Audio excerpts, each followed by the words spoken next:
Morning Show, baby. Good morning. Welcome to the Peace in the Morning Show, ladies and gentlemen. This is Darius Stanton, live at VoxWaves.com.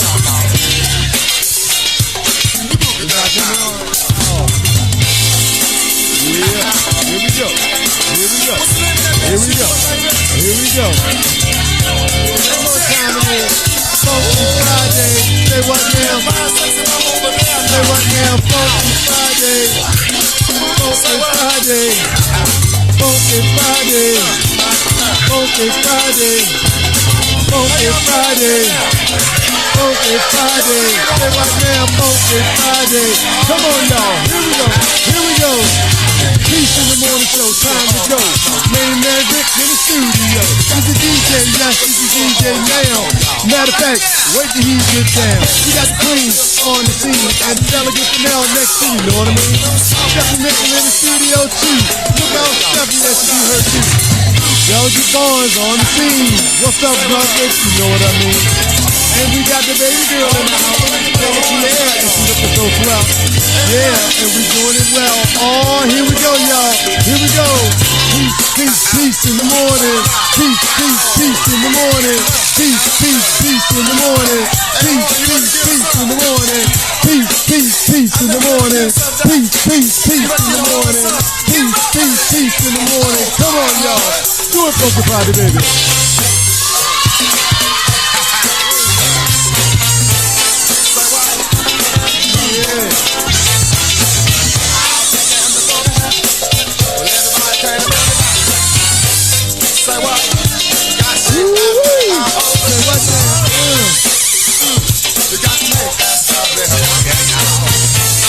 Talking about those graduations today. Oh yeah, take it to the next level, baby. And we got the 67 Mickle in the house. Talking about women getting involved in politics. How to take it to the next level. That's right. Here we go. Here we go. Our main man coming to the studio. It's gonna be funky tonight, y'all. Matter of fact, funky today. Come on, y'all. Let's do it. Dig it. Come on, get up out your seat. Come on, get up out your pews. Come on, make it do what it do, baby. Do, baby. We got that big T.I. coming to town tomorrow, y'all. Angela Yee and the Breakfast Club. Yeah. That's Bowie State University, Arts and Culture Fair. That's right. At the Performing Arts Center. Here we go now. We're going to break it on down. Ladies and gentlemen, this is Darius Stanton saying, welcome to the Peace in the Morning Show. Yeah.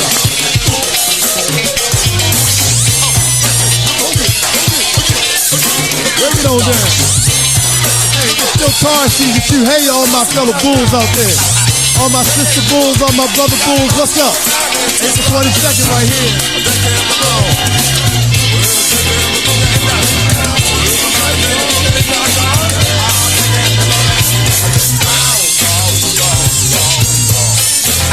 Come on, y'all. Time to work it. Time to work it. Come on. All right, y'all. We're going to come on back in a minute. And when we get back to you, we're coming live with the Peace in the Morning Show. Here we go. Funky Friday, baby. You know how we do.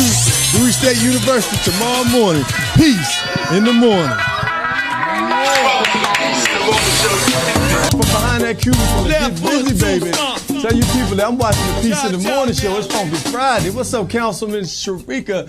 Thank you so much for supporting us here on the Peace in the Morning Show. This is Darius Stanton, live right here at www.voxwave.com. Catch us on YouTube, catch us on Facebook, and catch us moving you this morning. And I am so fortunate, we are so fortunate to have in the studio with us this morning Miss Stephanie Mickle. Did I pronounce that correctly? Yes, that's correct. Thank Excellent. you. I'm so glad. Mom, look at this lovely young lady that's coming here to talk to us this morning. I'm so happy to meet you, Stephanie. Nice to meet you You have as a gorgeous well. smile. Oh, thank you. And I'm excited to know what it is that you bring to everyone. We're paying attention to you this Sunday. Absolutely. So, Stephanie, You are originally from Florida, correct? I am born and raised in Gainesville, Florida, home of the Florida Gators. I know that's right.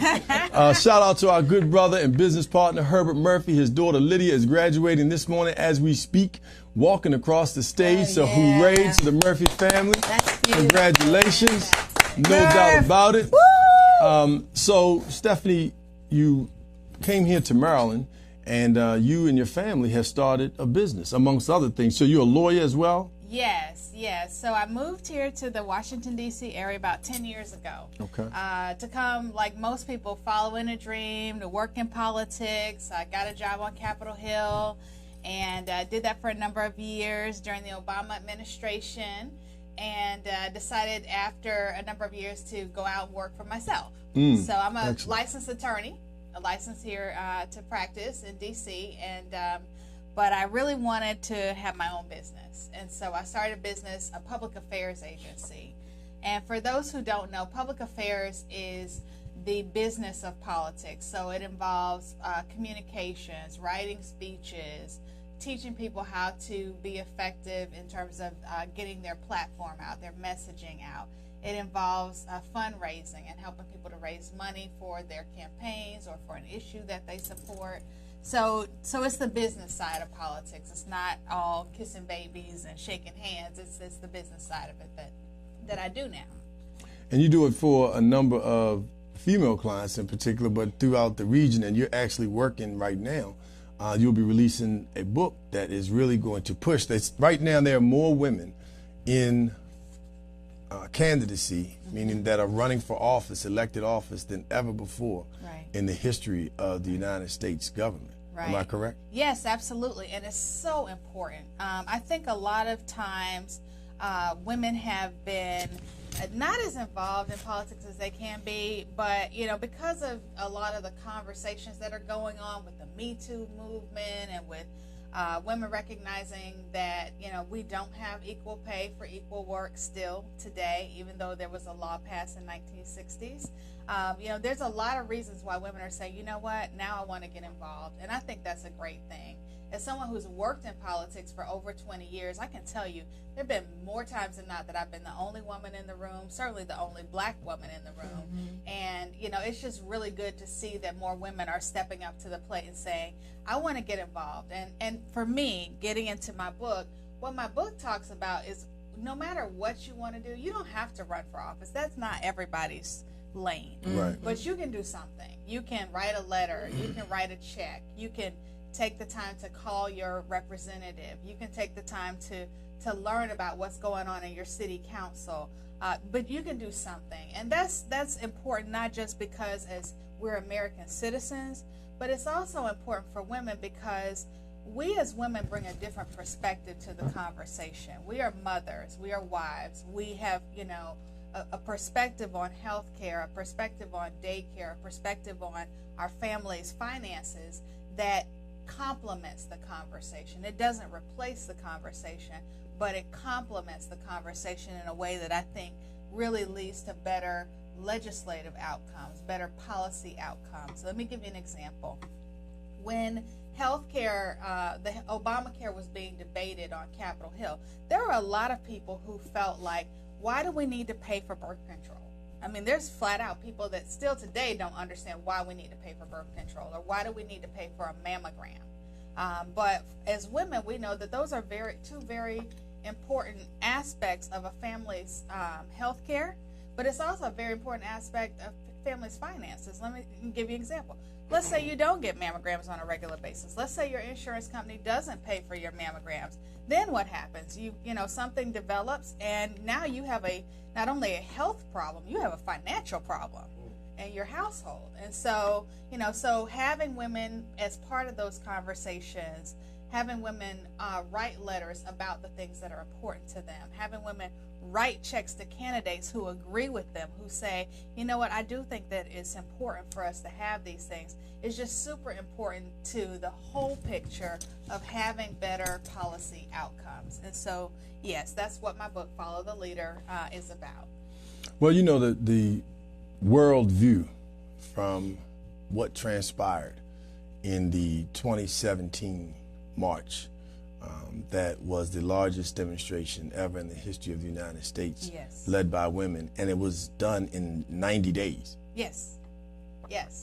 And the results, so, you know, when you talk about marches and you know, marches that turns into movements, Yes. people often want to march and demonstrate, but the question is, what is the movement Right. and what action items are going to create marked change? Right. One of the examples I use is coming right out of the gate. The Me Too movement started to evolve, and women were finally being able to address without being ostracized and completely lose their careers and their jobs, to speak out against men who were abusing them one form or another. And, you know, at Fox News, Yeah. you know, you had Bill O'Reilly, Right. and it was the Me Too movement. And the women coming out of that march, they said, we're not just going to march and demonstrate, but we're going to, as we say here on the Peace in the Morning show, hashtag Hold your dollars. Hashtag hold your dollars.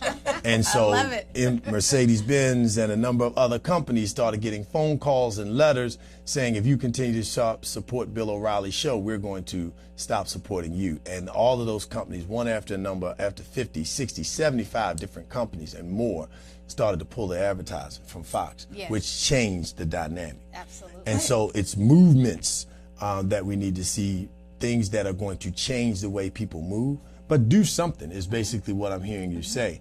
And I know, Mom, you're working with women from around the world as well, involved with a number of organizations, in particular women of African descent, that are focused on empowering women who also are dealing in countries throughout the world. And they're business owners, construction, the oil, Every aspect of work and politics, these women are involved in on every level. And when I listen to you talk about your book, the issues, when we talk about we can do something, Yes. what I feel we should be doing, what we can do more of, is every time there's a hearing in our neighborhood about a new liquor store coming up and they want people to come to the hearing to say yay or nay, why don't we show up? Exactly. And when we have these huge women's organizations, because I critiqued the Women's March. I wasn't the normal, okay, this is the greatest thing I ever saw person. I saw issues being pushed that would never get pushed if they didn't need black people's support.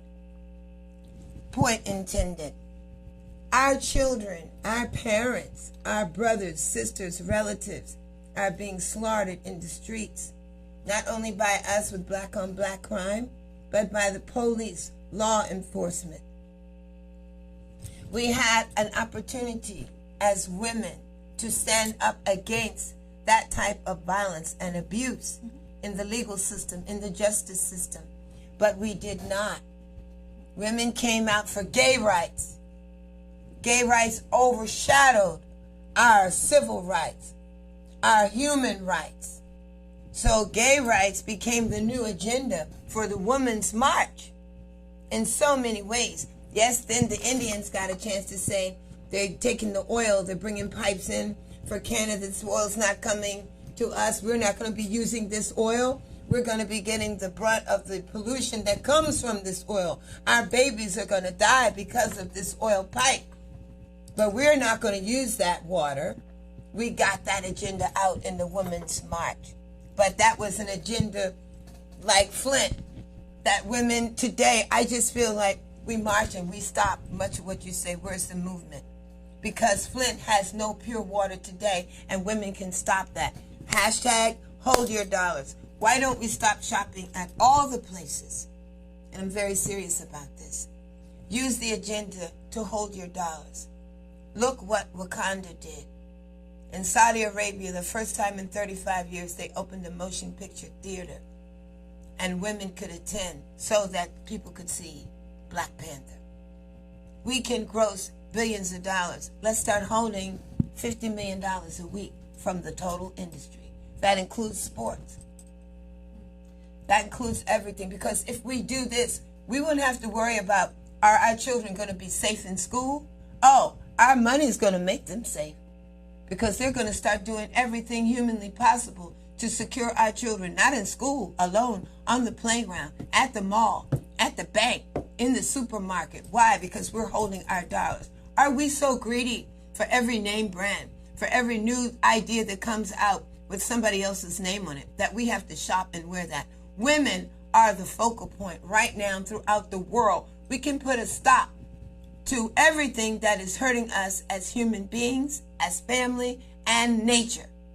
You have that kind of power. All of us have that kind of power. So I would just like to say that make a couple of comments about what you shared. The first is this.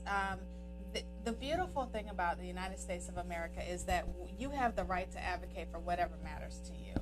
And so when we as women, when we as American citizens first decide that we want to advocate for the Dakota pipeline, which is what you're referring to, we want to advocate for LGBT rights, that's absolutely fine. There's enough problems in this country that everybody can advocate for something. And I don't necessarily think that any particular, the advocacy of one issue precludes the advocacy of another. Somebody once told me, and I really firmly believe this, that nobody can take your seat if you are sitting in your seat. And so, for mothers and for women who say, it's really important to me to deal with police brutality, it's really important for me to deal with the issues that I see going on in my community, to the extent that I'm going to get up and do something about it, and I'm going to be at the table and I'm going to advocate, then that's how you are able to move the ball forward. But don't expect somebody else to advocate for your issues if you're not willing to do it yourself. That, to me, the personal accountability that comes with that is super important. And we saw that with Rosa Parks, in the civil rights movement. She used to work in the office, and one day she decided, I'm going to sit down on the bus. And then now we have a civil rights movement that's charged because of it. We saw it with Mothers Against Drunk Driving. A woman's daughter was killed. And so she decided to launch a movement of mothers. A lot of mothers are very powerful. We, the hand that rocks the cradle rules the world. And so, we as moms and wives and daughters have a responsibility to say, you know what, I'm going to do something. And again, I think that's what's important. And you see that with women in communities around the world. Communities are structured in different ways. Some of them are very patriarchal societies where women don't have the right to even speak up, much less do anything else. But if you want to find a way to get something done, we as women know we can find a way to get it done if we want to. That's right. And especially, I think that one of the key components is being able to be consistent. Because regardless of the issue and the matter, there are folks who are very intentional about continuing to create a pipeline for prison, a pipeline for dollars being funneled to causes that they believe in, companies that they believe in. And so we have to be consistent, just as consistent and even more in making sure that we want to see these changes take place in our communities. And the enough is enough. I'm tired. You continue to see these things. But as I said in the very beginning of the show, what marked change is taking place. And I referenced the movement and the march because marked change, if you look at the opportunities that are now being presented and people that are now coming down as a result of people finally standing up and having the confidence. So there's the consistency, but then the other part of it is truly the camaraderie, because it's lonely when you go out there, when you take that stand. But when people stand with you, it helps your energy, it helps your family, it helps people in your own household feel better about what you're doing because other people are standing with you. Right. Because other people, you people in your household are looking at you like you are crazy. I can't believe you out there, you taking this, you're risking our family, we're being attacked, you're talking about us, I can't go to the store, I can't go anywhere.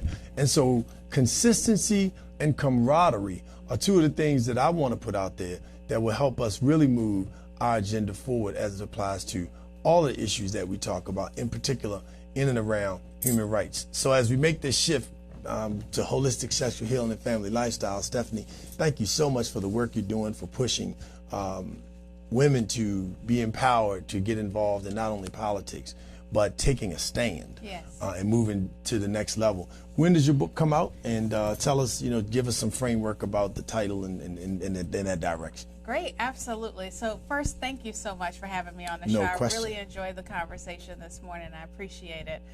The name of the book is Follow the Leader. It's coming out this summer, early July.